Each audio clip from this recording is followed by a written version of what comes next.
কোনো চতুর্ভুজের চারটা বাহু আর একটা কোণ যদি দেয়া থাকে চতুর্ভুজটা আঁকাই যায়। সাথে সাথে চতুর্ভুজের চারটা বাহু আর একটা কর্ণের দৈর্ঘ্য যদি দেয়া থাকে তাহলেও চতুর্ভুজ আঁকা যায়। জিনিসটা দেখো, আমরা আগে যে কোনো একটা চতুর্ভুজের দিকে খেয়াল করি। এটা একটা চতুর্ভুজ, এটা একটা কর্ণ। ধরো তুমি এই কর্ণর দৈর্ঘ্যটুকু কোনো এক জায়গা থেকে কেটে নিলা। তোমার কাছে যদি ওই চতুর্ভুজের বাকি চারটা বাহুর দৈর্ঘ্য দেয়া থাকে, তুমি তো বুঝতেই পারছো যে এই কর্ণের এই বিন্দু আর এই বিন্দু থেকে যদি তুমি একটা বৃত্তচাপ আঁকো, এই বিন্দু থেকে আরেকটা বাহুর দৈর্ঘ্য সমান করে বৃত্তচাপ আঁকো, তুমি আরেকটা বিন্দু পেয়ে যাবা।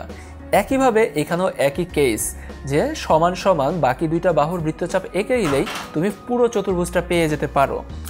আমরা সেই প্রবলেমটা এভাবেই কাভার করব।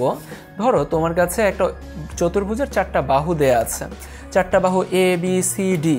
এখানে যে ছোট ছোট বাহুগুলো আছে আমরা এটাকে একটু বড় করে দিব। ধরো কর্ণটাকে বেশ বড় করে দিলাম, কর্ণটার নাম দিলাম হলো কি ই। বাকি বাহুগুলোর ভেতরে একটা ধরো এ একটু ছোট বাহু, তারপরে ধরো বি এটা আর একটু বড় বাহু, আবার ধরো সি এটাও বেশ ছোট বাহু, তারপরে ডিটা আবার বড় করে দিব, সি ডিটা বেশ বড় করে দিলাম। এইভাবে আমার কাছে ধরো ডি বেশি বড় হয়ে গেছে, এত বড় না, যাও এত দূর পর্যন্ত দিলাম, এটা ডি। তাহলে এই রকম একটা চতুর্ভুজ আমার আঁকতে হবে। প্রথম কাজ যেটা হবে আমার, আমি একটা বিশাল রশ্মি নিব, ধরো বি রশ্মি নিলাম। এই বি রশ্মি থেকে আমি একটা কর্ণের দৈর্ঘ্য অন্তত কেটে নিব। বিই রশ্মি এভাবে টেনে নিলাম, বিই। এখান থেকে কর্ণের দৈর্ঘ্য যে ইটা আছে সেটা আমি কেটে নিব। এটা কর্ণ। কর্ণের দুই পাশ দিয়ে বুঝতেই পারছো যে বাকি দুইটা বিন্দু থাকবে, এভাবে কেটে নিলাম, এইটুকুর নাম দিলাম বিডি।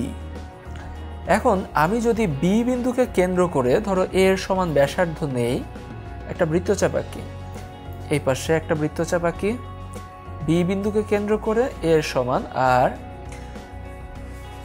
ডি বিন্দুকে কেন্দ্র করে ছোট হাতের যে বি অক্ষর দিয়ে চিহ্নিত করা হয়েছে দ্বিতীয় বাহুটা, তার দৈর্ঘ্যের সমান একটা ব্যাসার্ধ নিলাম, এই বৃত্তচাপ এঁকে দিলাম।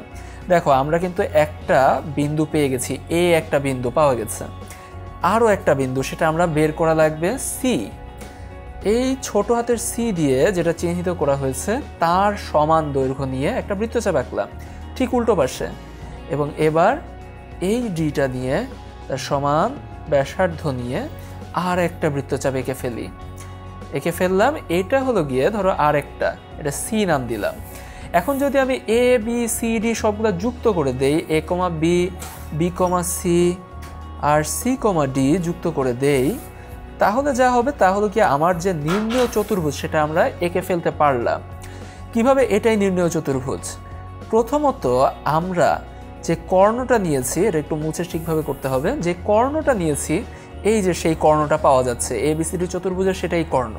আর প্রত্যেকটা বাহু আমি সমান সমান ব্যাসার্ধ নিয়ে বৃত্তচাপ এঁকে এক একটা বাহু এঁকেছি। তাহলে এটা এ, এটা বি, এটা সি আর এটা ডি। এইভাবে যে আমার পুরো এবিসিডি চতুর্ভুজটা আছে, এই এবিসিডি চতুর্ভুজের চারটা বাহুই আমার এখানের চারটা বাহুর সমান এবং কর্ণটা এই এর সমান। এভাবেই যদি আমাকে কর্ণ দেয়া থাকে আর চারটা বাহু দেয়া থাকে আমরা চতুর্ভুজ এঁকে ফেলতে পারি।